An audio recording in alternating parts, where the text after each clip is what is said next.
जब भी बात किसी बेशकीमती रत्न की आती है तो हमारे दिमाग में सबसे पहला नाम हीरे का आता है, जिसे खरीदने और पहनने का सपना तो हर किसी का होता है। लेकिन इसमें से ये सपना पूरा कम ही लोगों का हो पाता है। आफ्टर ऑल उसकी कीमत जितनी ज्यादा है। लेकिन अब यह हीरा अगर इतना ज्यादा बेशकीमती है तो जरूर कभी ना कभी आपके दिमाग में भी ये ख्याल तो आया ही होगा कि आखिर इसे जमीन से कैसे निकाला जाता है। तो क्या आप इस जगह पर जाकर इसकी खुदाई करके रातों रात अमीर बन सकते हैं? कहाँ मिलता है हीरा और इसे बाद में फैक्ट्रीज में कैसे तैयार किया जाता है? अगर आप भी इन तमाम बातों के बारे में जानना चाहते हैं तो बस वीडियो में लास्ट तक बने रहिए, क्योंकि हमारी ये वीडियो आपके लिए काफी ज्यादा यूजफुल होने वाली है। दोस्तों, सबसे पहले तो ये जान लीजिए कि भारत के किस जगह पर यह हीरा पाया जाता है। तो ये जगह है मध्य प्रदेश का पन्ना जिला, जहाँ पर हीरे की खदानें पाई जाती हैं।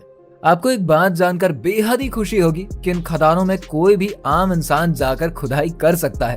सिर्फ उसके लिए कुछ जरूरी कार्यवाही से गुजरना पड़ता है। जी हाँ, दरअसल ये हीरे की खदानें कुल दो तरह की होती है, जिसमें से एक होती है गहरी खदानें, जबकि दूसरी होती है छिछली खदानें। गहरी खदानों में कितने भी फीट तक आराम से खुदाई करी जा सकती है, और यही वजह है कि जो ऐसी कंपनियां हैं ना जो कि हीरे वगैरह का बिजनेस करती है, वो सरकार से लाइसेंस लेकर यहाँ पर खुदाई का काम करती है। लेकिन बात करें वहीं अगर छिछली या फिर कम गहरी खदानों की खुदाई के बारे में, तो यहाँ पर खुदाई करते वक्त कई चीजों का ध्यान रखना पड़ता है।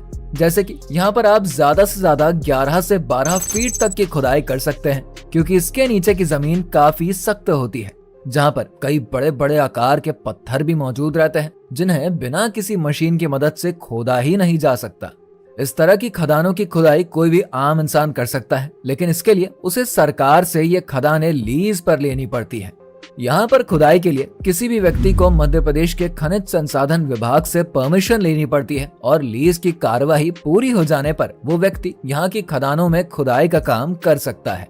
लेकिन ऐसा व्यक्ति जो कि हीरे की खुदाई का काम करता है, उसे ये बात बखूबी पता होगी कि पन्ना के किस हिस्से में हीरे की मौजूदगी है, और उसी हिसाब से वो उसी हिस्से को चुनकर कार्यालय में आवेदन देता है। और अगर उनके सारे आवेदन और कागजात सही पाए जाते हैं तो उन्हें 1 साल के लिए वो जमीन लीज पर दे दी जाती है। जब एक बार जमीन लीज पर मिल जाती है ना, तो फिर अगला प्रोसेस होता है उसकी खुदाई का, जिसके लिए कुछ लोग खुद ही खुदाई करते हैं तो कुछ लोग मजदूरों को लगवाकर हीरे की इस खुदाई को करवाते हैं।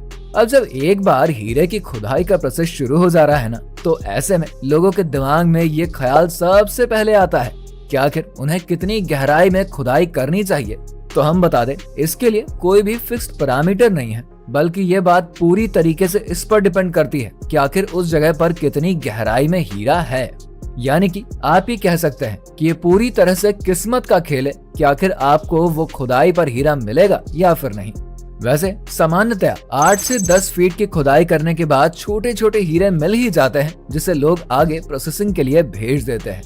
जब खुदाई होती है तो मिट्टी को निकालकर बचे हुए कंकड़ पत्थर को धुल दिया जाता है, और उसके बाद जिस तरह से गेहूं को फैलाकर बिना जाता है ना, ठीक उसी तरीके से इस कंकड़ पत्थर के बीच से हीरों को बिना जाता है।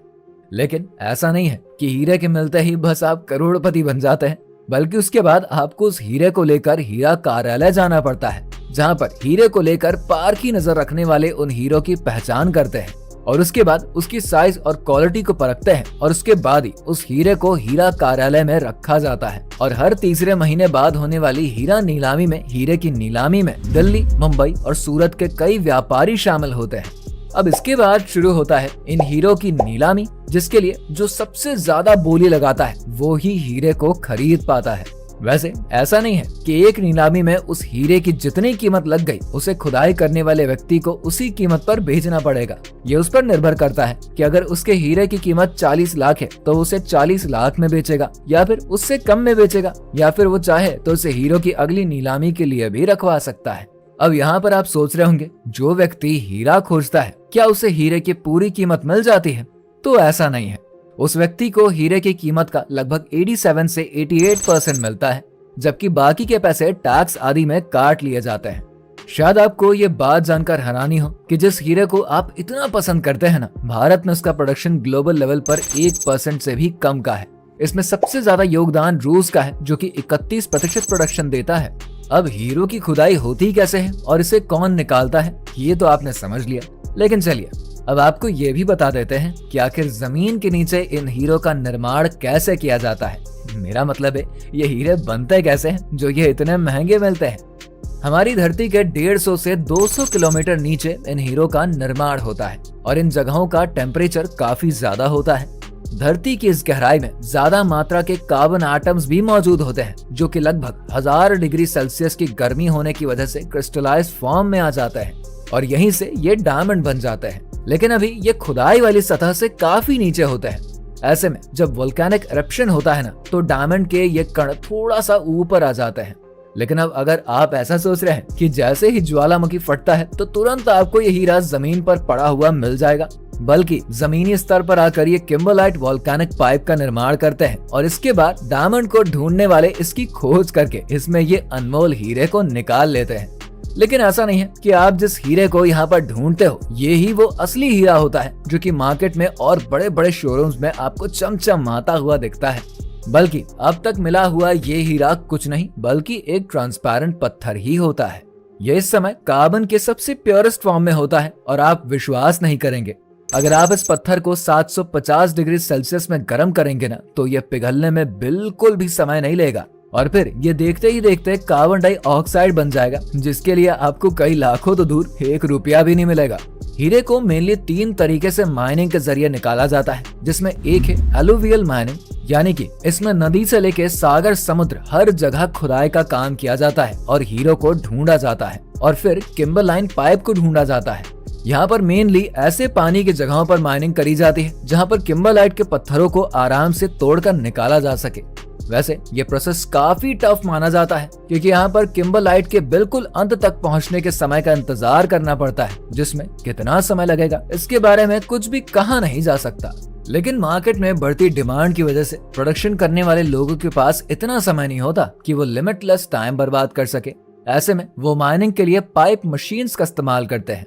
ये एक स्पेशल टाइप की माइनिंग होती है जिससे इन बड़ी बड़ी मशीनों के जरिए किम्बरलाइट के ऊपर की धूल मिट्टी और पत्थर को हटा दिया जाता है और एक दूसरे के तरीके में वो पृथ्वी के ऊपरी सतह पर मौजूद इन किम्बरलाइट पाइप्स तक खुदाई करके इस तक पहुंचते हैं।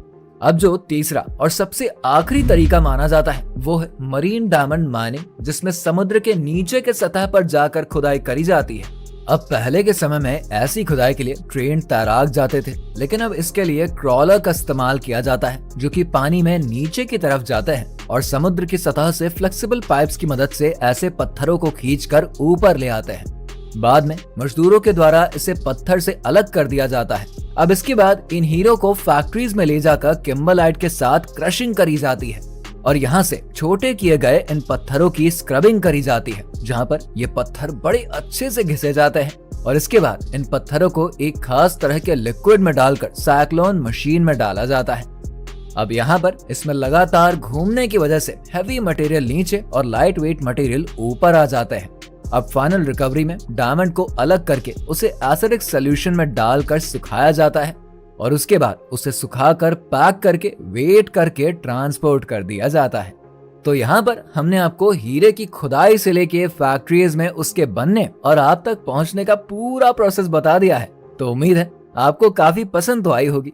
हमारी इस वीडियो को लाइक और शेयर जरूर करना और ऐसे ही और इंटरेस्टिंग वीडियोस के लिए हमारे चैनल फैक्ट फिक्शन को सब्सक्राइब करना बिल्कुल